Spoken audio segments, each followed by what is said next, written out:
Hello, this is Mr. Richards at El Dorado High School. Today I'm going to be talking about how to build a coil mug for our second project. I'm going to start my coil mug by kneading the clay and prepping it to work, and then I'm going to make a flat pancake basically. I can do that either with my hands or with the rolling pin. I could use the slab roller if I wanted to, but hands or rolling pin should be more than sufficient. Okay, so I just want to roll this out until it's a good thickness for the bottom of my mug, probably about a pinky's width. If I want to get a nice uniform circle, I can find something to use as sort of a stencil to cut my bottom out. I'm just going to use a needle tool or ceramic knife to cut a circle. I can take the rest of this and ball it back up and use it for my coils. So that's what I want to start with for my bottom.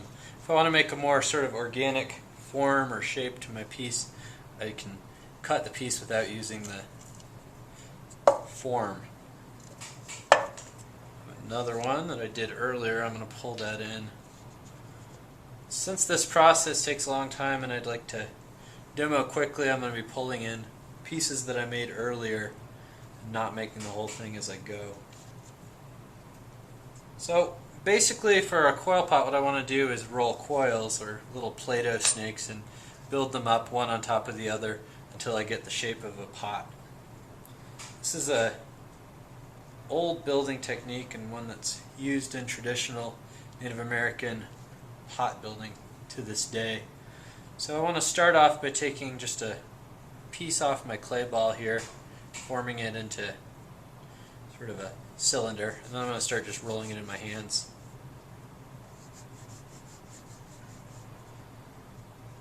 It's important when I'm doing this that I have a lot of surface open for rolling. So I'm going to try to move as much stuff as possible off my wedging board.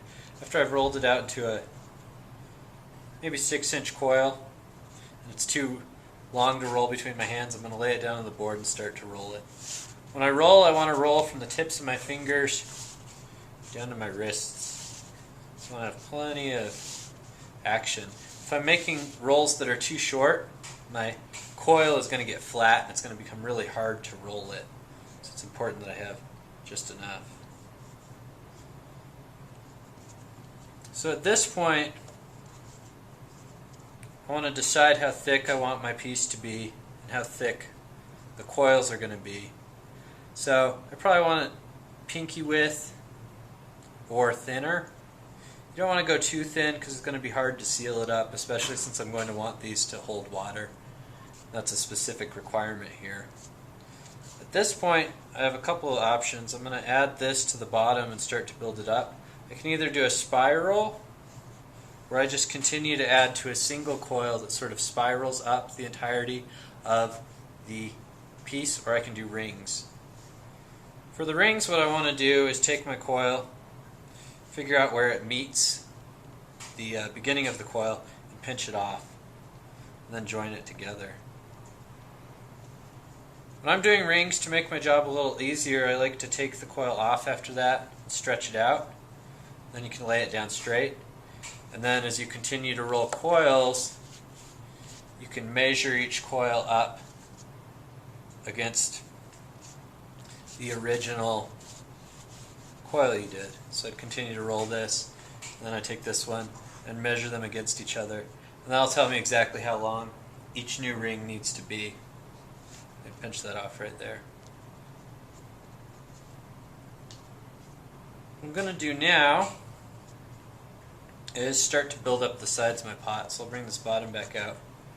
I'm going to bring this coil around, close it off here.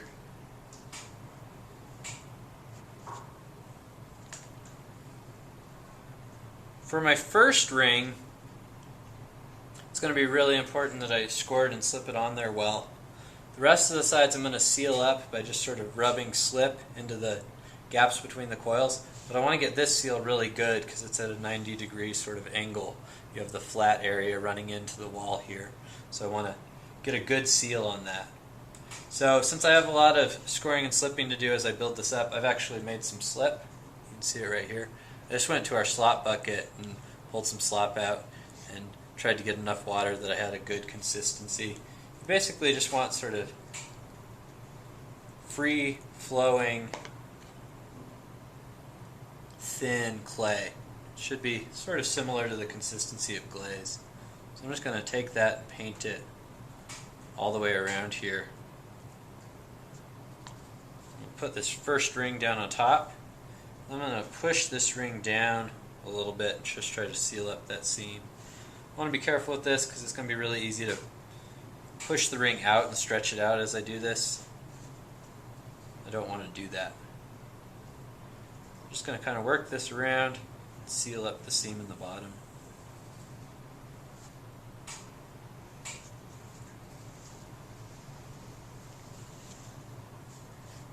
If I want to, I can get in there further using a wood tool.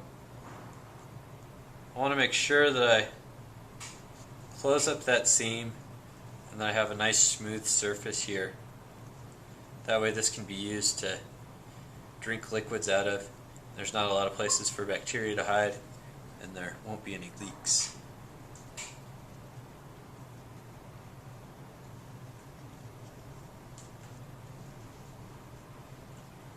So the trick to a lot of these tools is finding the right shaped tool to fit into the spot you need to get into. Sometimes, fairly regularly actually, the right tool is your finger.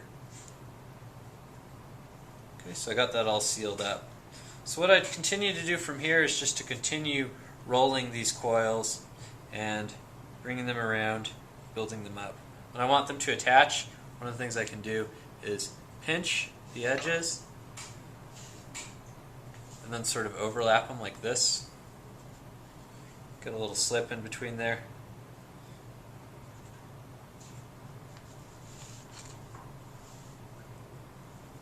Smooth them together.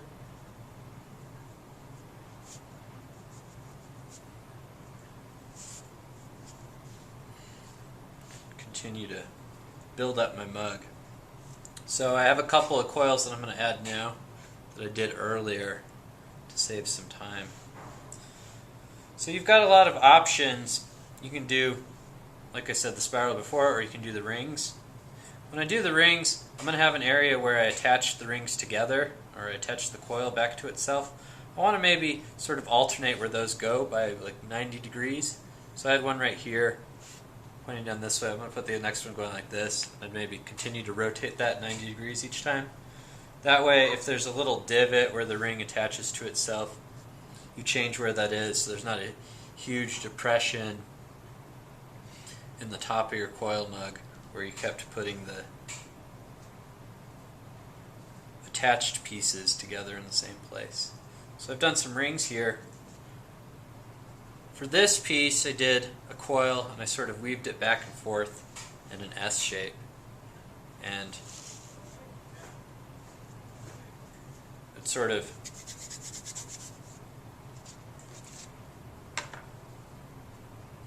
worked the coil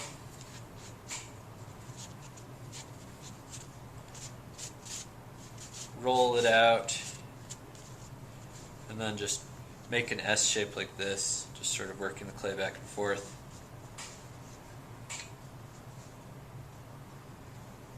And then I'd roll another coil and just attach it to this length, and I continued around.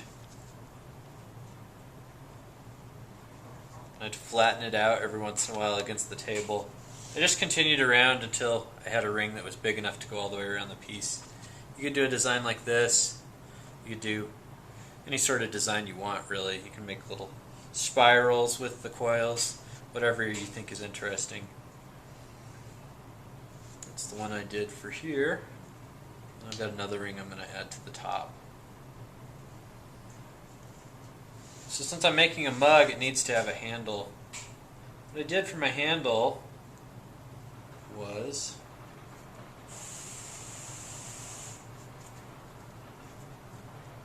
basically roll a coil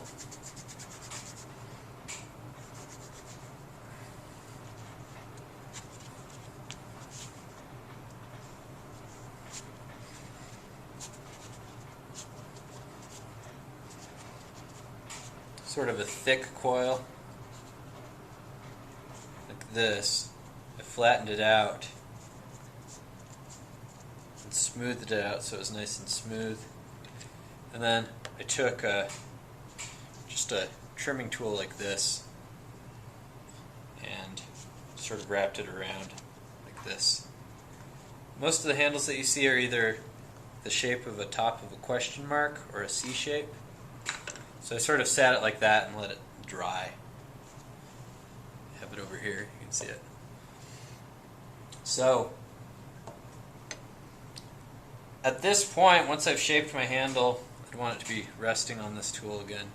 Once I've shaped my handle and my coils, I want to cover them up and let them reach sort of a leather hard state. I don't want them to dry out too much, but I want them to be firm enough that they're not going to be squishing around while I'm trying to work.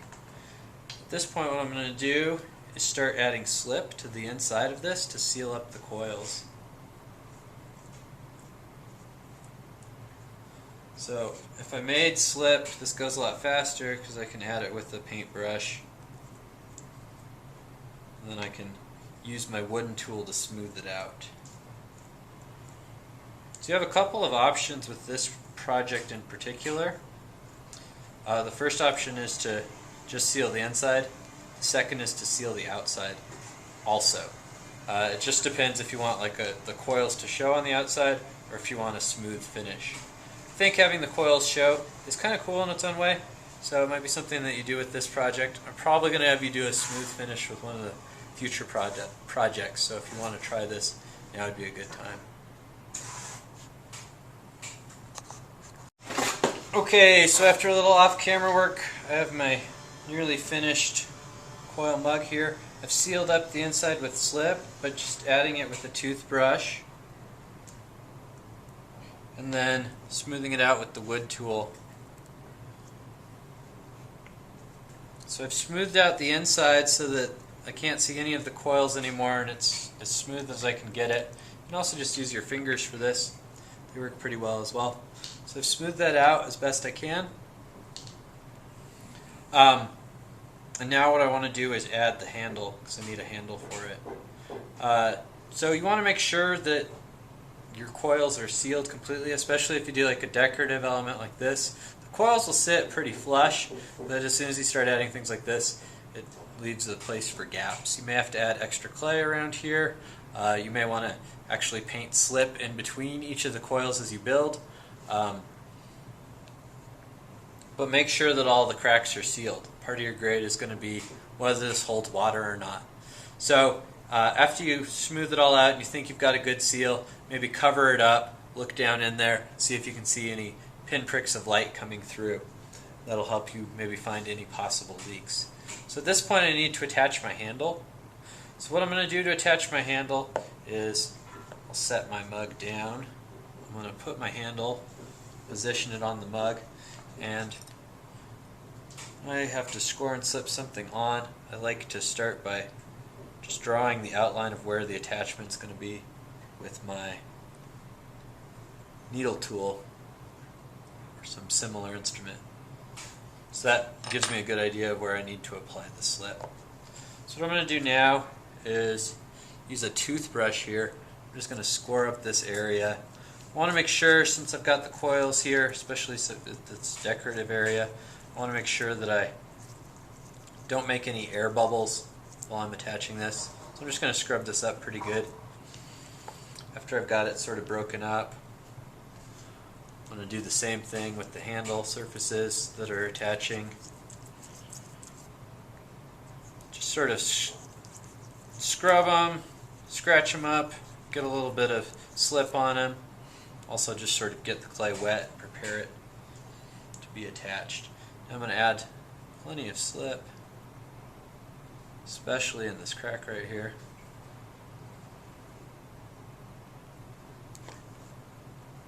Now I'm going to apply the handle. Now at this point I'm going to sort of clean up around the seams here, pull any extra out. When it starts to dry a little bit, I might come back in again with a tool, maybe my wood tool,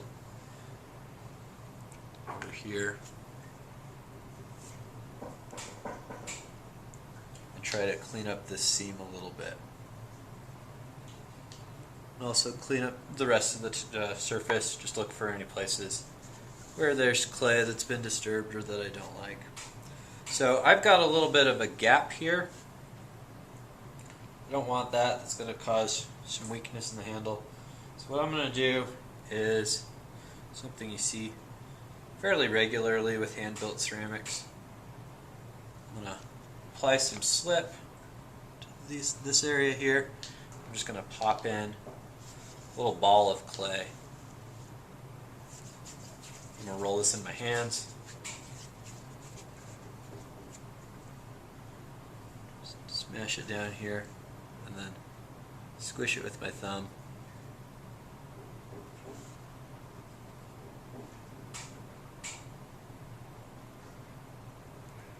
Smooth that out a little. Try to take off the excess slip.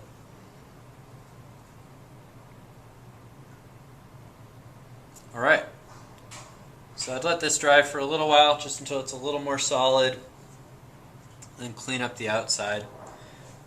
Since this is made out of coils, it's a really good idea to cover this and let it sit for a couple days before you remove the bag and let it dry.